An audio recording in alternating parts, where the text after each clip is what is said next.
Olá amigos do canal Expandindo Mentes, neste vídeo estarei falando um pouco sobre o reino perdido de Atlântida ou Atlantis. Mas antes deixe seu joinha. Então vamos lá, nos contos de Platão, Atlântida era uma potência naval localizada para lá das colunas de Hércules, que conquistou muitas partes da Europa Ocidental e África 9.000 anos antes da Era de Solon, ou seja, aproximadamente 9.600 AC. Após uma tentativa fracassada de invadir Atenas, Atlântida afundou no oceano em um único dia e noite de infortúnio. Estudiosos disputam se e como a história ou conto de Platão foi inspirada por antigas tradições. Alguns investigadores argumentam que Platão criou a história mediante memórias de eventos antigos, como a erupção de Tera ou a Guerra de Troia, enquanto outros insistem que ele teve inspiração em acontecimentos contemporâneos, como a destruição de Elíquia em 373 a.C., ou a fracassada invasão ateniense da Sicília em 415 a.C. A possível existência de Atlântida foi discutida ativamente por toda a antiguidade clássica, mas é normalmente rejeitada e ocasionalmente parodiada por autores atuais. Alan Cameron afirma que só nos tempos modernos é que as pessoas começaram a levar a sério a história da Atlântida. Ninguém o fez na antiguidade, embora pouco conhecida durante a Idade Média. A história da Atlântida foi redescoberta pelos humanistas na Idade Moderna. A descrição de Platão inspirou trabalhos utópicos de vários escritores da Renascença, como Francis Bacon em Nova Atlântida. Atlântida ainda inspira a literatura, da ficção científica gibis, e o cinema. O seu nome tornou-se uma referência para todas e quaisquer suposições sobre avançadas civilizações pré-históricas perdidas. Várias são as opiniões sobre a existência ou não da Atlântida, e mesmo os que nela acreditam divergem quanto à sua localização e o modo como desapareceu.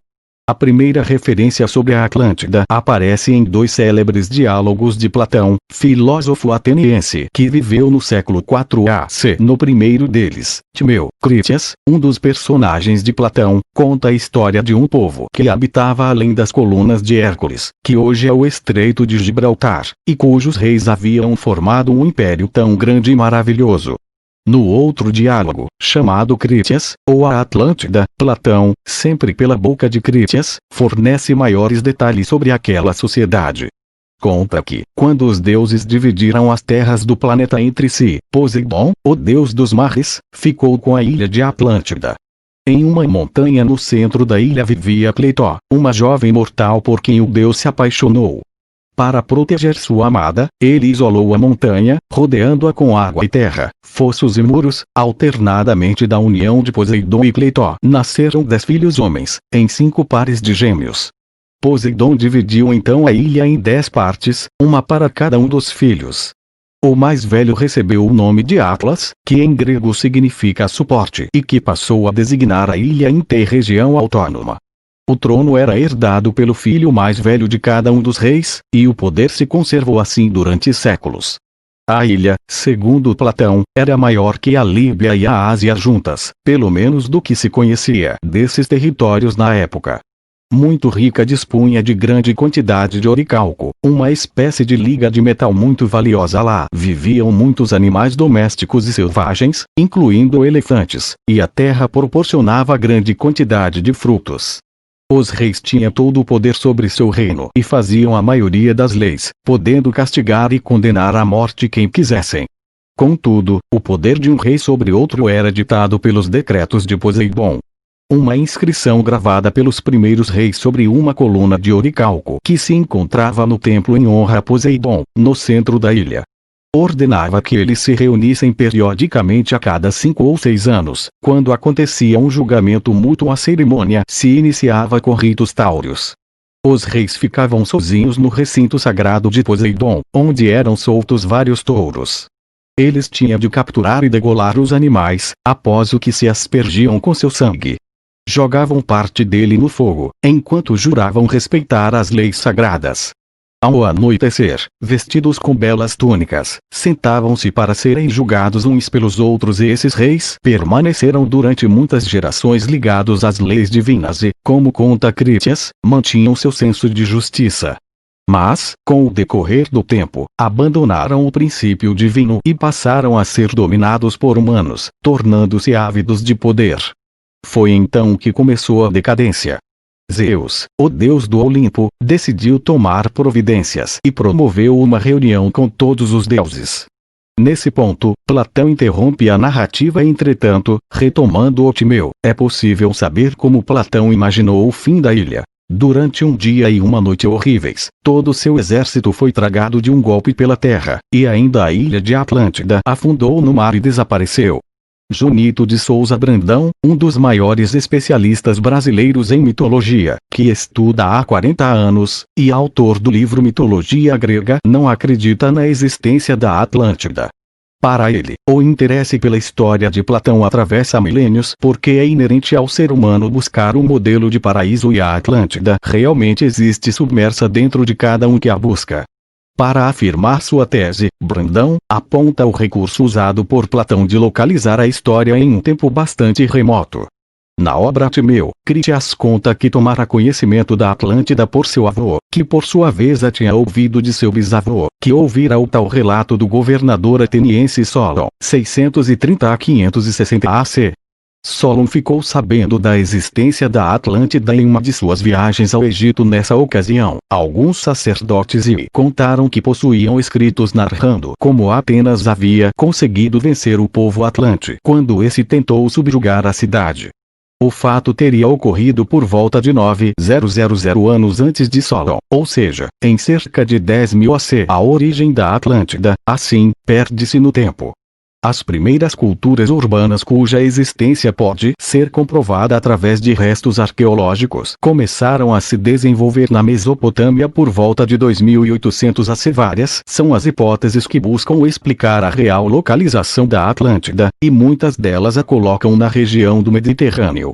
Deve-se levar em conta que os mitos gregos de onde vêm as lendas atlânticas foram criados por pessoas vivendo em territórios que mantinham contato muito estreito com a Creta minoica, autêntica superpotência política e econômica da antiguidade. Localizada no mar Mediterrâneo, Creta era uma ilha muito rica e muito sofisticada, a ponto de lá existirem palácios de vários pisos. Também vale mencionar que os cretenses celebravam festas táureas. Super interessante. Número 6, ano 4. Como se pôde ver, são várias as analogias entre Creta e a Atlântida, mas há ainda outros fatos que também são relacionados com a Ilha Fantástica. Trata-se da enorme explosão do vulcão da ilha de Terra, no mar Egeu, ocorrida provavelmente no século XVI AC. Tudo que restou do vulcão e sua cratera foi um círculo de ilhas que os italianos chamam de Santorini e os gregos, de Terra. Em 1967, o arqueólogo grego Spiridon Marinatos descobriu os restos de uma cidade cretense da Idade do Bronze em uma dessas ilhas. A população provavelmente abandonou a ilha quando os primeiros tremores de terra anunciaram a erupção, e essa fuga teria dado origem à lenda da Atlântida. Eles indicam que antigamente ali havia uma cadeia de ilhas, das quais restaram Digerba e Querquena. A história de Platão, entretanto, situa a Atlântida além das colunas de Hércules, no Oceano Atlântico. Portanto, é para essa região que converge grande parte dos pesquisadores que buscam a ilha submersa. No mundo antigo existia a crença de que o Ocidente distante era um lugar cheio de mistérios, pois as terras conhecidas se encontravam no Oriente. Mas além das colunas de Hércules nascia a dúvida. Essas colunas têm sido identificadas frequentemente com a civilização de Tartessos, destruída por volta de 500 AC, e que provavelmente se situava numa região nas proximidades da cidade de Cádiz, no sul da Espanha. Curiosamente, Platão menciona essa cidade em seu relato chama Agádiros, servindo como ponto de referência para assinalar um dos extremos da Atlântida.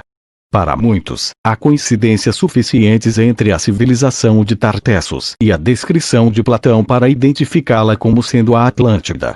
Se aceita, essa suposição seria então um ponto intermediário entre a hipótese mediterrânea e a do Oceano Atlântico. No fundo daquele oceano se estende uma larga cordilheira, cujos picos mais altos aparecem na subsuperfície, desde a Islândia, no extremo norte do oceano, até Cabo Verde no Atlântico Central, inclinando-se nesse ponto para sudeste até as ilhas de Santa Helena, Ascensão e Tristão da Cunha, no Atlântico Sul. Segundo a hipótese que situa a Atlântida nessas latitudes, essas ilhas seriam o último vestígio de sua existência. A teoria adquire certa credibilidade quando se centra a atenção no arquipélago das Ilhas Canárias. Localizado a 108 quilômetros da costa noroeste da África, ali os arqueólogos têm encontrado restos de antiquíssimas tumbas gigantes.